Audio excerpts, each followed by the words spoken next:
그 부모 자식 관계라는 게 일종의 뽑기잖아요. 본인들이 원해서 본인들이 선택해서 부모 자식 사이가 이어지는 게 아니니까요. 특히 자식은 자신의 의지로 태어나는 게 아닙니다. 선생님, 어제 뭐 보셨어요? 어제 뉴스를 보다가 헛웃음이 절로 나오는 소리를 들었어요. 초등학교 3학년이 2학년에게 사랑의 매를 어떻게 이런 말이 나오죠? 누구 머리에서 나온 생각일까요? 드라마에는 나올 법한 대사입니다. 현실 속에서 이런 얘기를 듣게 될 줄은 몰랐어요. 이건 뭐 그릇된 모성애의 표본입니다. 과거 드라마 속 어머니는, 그러니까 전통의 한국 어머니의 표상은 자식을 위해서 모든 걸 희생하는 어머니예요. 노희경 작가의 2004년작 꽃보다 아름다워에서 고두심 씨가 맡았던 그 이영자 씨가 바로 그런 어머니입니다. 반면에 돈 봉투를 면전에 던지는 재벌집 어머니들도 자주 등장하죠. 이런 식으로 어머니라는 존재가 크게 두 부류로 나뉘었지 싶어요. 드라마 안에서. 그러다가 2005년 임성환 작가의 그 하늘이 시어가 나오면서 새로운 타입의 그 내 자식을 위해서는 어떤 짓이라도 불사하겠다는 어머니가 등장합니다. 자기 딸을 재혼한 남자의 아들하고 결혼을 시키잖아요. 그러면서 점점 전통의 어머니상은 사라지고 대신에 해괴망측한 어머니들이 늘어납니다. 최근 SBS 7인의 탈출에서 황정음 씨가 맡은 금라이라는 인물은 딸을 학대하다 못해서 딸을 살해하는 데 가담하기까지 합니다.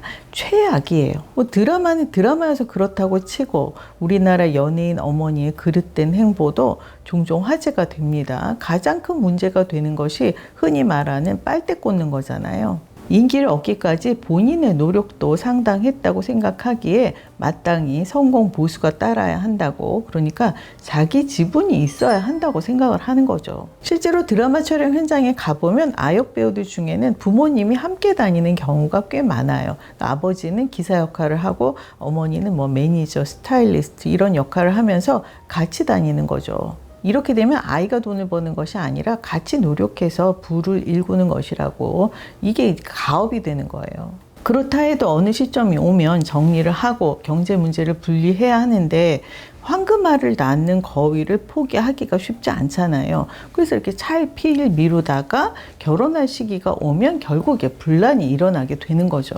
돈 버는 연예인 하나에 여러 식구들이 이어져 있다 보면 해당 연예인은 초조할 수밖에 없습니다. 인기가 하락하면, 일이 줄어들면 한마디로 온 식구 밥줄이 끊기는 거잖아요. 씀씀이 부터가 보통 사람들과는 달라졌을 텐데 한 달 생활비가 얼마겠어요.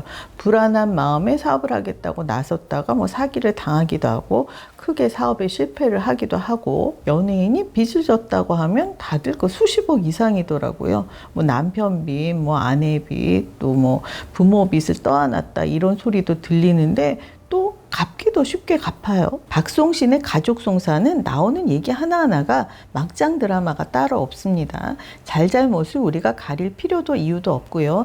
다만 어머니의 대응이 섬뜩하더라고요. 무릇 부모라 함은 자식의 허물을 덮으려고 애쓰기 마련인데 오히려 어떻게든 깎아내리려고 기를 쓰시더라고요. 예전에 미운누리 새끼에서 어머니가 미용실을 하셨을 때 박수홍 씨가 셔터를 내려주려고 저녁마다 들렀다 이런 얘기를 하신 적이 있어요. 그때를 기억하시면 좋겠습니다. 제가 모성애가 그렇게 지극한 편이 아니에요. 제 주변 제 친구들하고 비교해보면 아마 평균 이하일 겁니다. 그렇다 해도 제 아이가 위기에 처했다면 저는 뭐 모든 걸 내어줄 수 있습니다. 뭐 눈이 필요하다, 간이 필요하다, 심장조차 내어줄 수 있어요. 그냥 하는 말이 아니고요. 저야 살 만큼 살았는데 자식이 하루라도 더 사는 게 낫잖아요. 하지만 저는 부모 자식 사이라 해도 천륜이다 뭐다 매일 필요는 없다고 봅니다. 부모 자식 사이는 일종의 뽑기잖아요. 본인들이 원해서 본인들이 선택해서 부모 자식 사이로 이어지는 게 아니니까요. 특히 자식의 경우 자신의 의지로 태어나는 것이 아닙니다. 그 삼신의 빚이 뭔지가 이어주는 거라고요. 더할 나위 없는 축복인 경우도 있겠고 운이 지질이 없는 쪽박인 경우도 있겠죠. 그런데 내 선택도 아니거늘 천륜을 저버리지 말라면서 그 효를 강권하면서 그 책임과 의무를 다하라고 압박하는 거, 이건 정말 말도 안 되는 거예요. 제가 지난번에 넷플릭스 데블스 플랜을 다뤘을 때 서동주 씨가 모친으로부터 분리되었으면 좋겠다 이런 얘기를 했었는데요. 얼마 전에 더 심한 경우를 봤어요. MBN 특종세상입니다. 특종세상 604화 이재은 씨 편. 배우 이재은 씨가 재혼을 해서 잘 살고 있더라고요. 늦게나마 그렇게나 바라던 아이를 낳아서 그 육아 자체는 힘겹겠지만 평범한 일상 속에서 행복을 찾아가는 것으로 보였어요. 그런데 이날 어머니가 등장합니다. 10대였던 딸을 성인물 영화 노랑머리에 출연시켰던 어머니죠.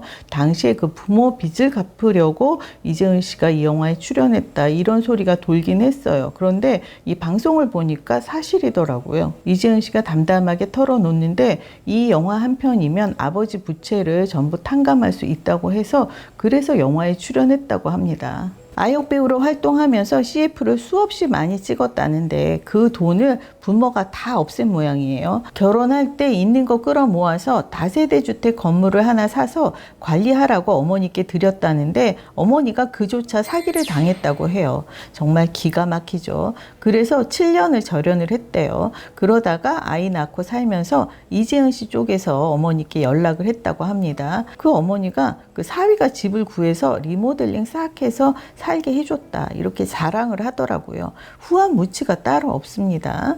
본인이 얼마나 귀하게 딸을 키웠는지 모른다네요.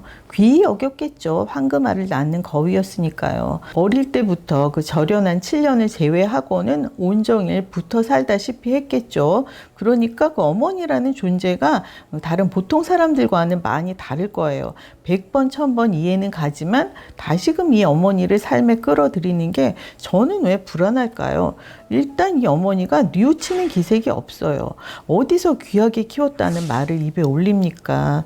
귀에서 10대 어린 딸을 성인물에 들이밀어요? 그걸 보고 있으니까 김희선 씨 어머니가 생각이 나더라고요. 그 사진 작가가 본인의 허락 없이 노출이 심한 화보를 찍었다는 걸 나중에 알게 됐잖아요. 김희선 씨 어머니가 기자회견까지 해가면서 사진 공개를 막았습니다. 해마다 10월, 11월 이 즈음이 다사다난하긴 했어요. 특히 연예인 관련 사건, 사고가 잦았는데 올해는 좀 더 버라이어티하네요. 연예인 마약 상습 투약건, 이번 건은 파장이 상당히 크겠습니다. 단순히 그 개인적인 사안을 넘어서 피해보는 사람들, 그 날벼락을 맞은 사람들, 그 규모가 엄청나겠더라고요. 개봉을 앞에 둔 작품들이 있다는데 그거 어쩔 거예요. 정말 무책임합니다. 부도덕해요. 도덕적 해이가 상상 초월입니다. 연예인 마약건이 한 차례 터질 때마다 이거 다른 뭔가를 덮으려고 터뜨린 거다, 이런 소리들이 나오곤 하는데요. 이번에는 청와대 비서관의 그 자녀 학폭 논란을 무마시키려는 거다, 이런 얘기가 나오고 있죠. 그럴듯합니다. 사실 그 드라마 소재로도 자주 쓰이잖아요. 초등학교 3학년짜리 아이가 아래 학년에게 전치구주의 상해를 입혔다. 이건 뭐 죄질이 나쁘기도 한데 거기서 나온 말이 사랑의 매. 이건 정말 어이없습니다. 뉴스를 보면 선생님을 죽음에 이르도록 몰아가는 어머니들, 학부모들이 한둘이 아니더라고요. 드라마에서도 현실에서도 어머니의 위상이 흔들리고 있습니다. 도덕적 해이가 결국은 최후의 보루이지 싶은 어머니의 위상까지 흔드는구나. 이 나라 희망이 없다는 생각이 드는 요즘입니다.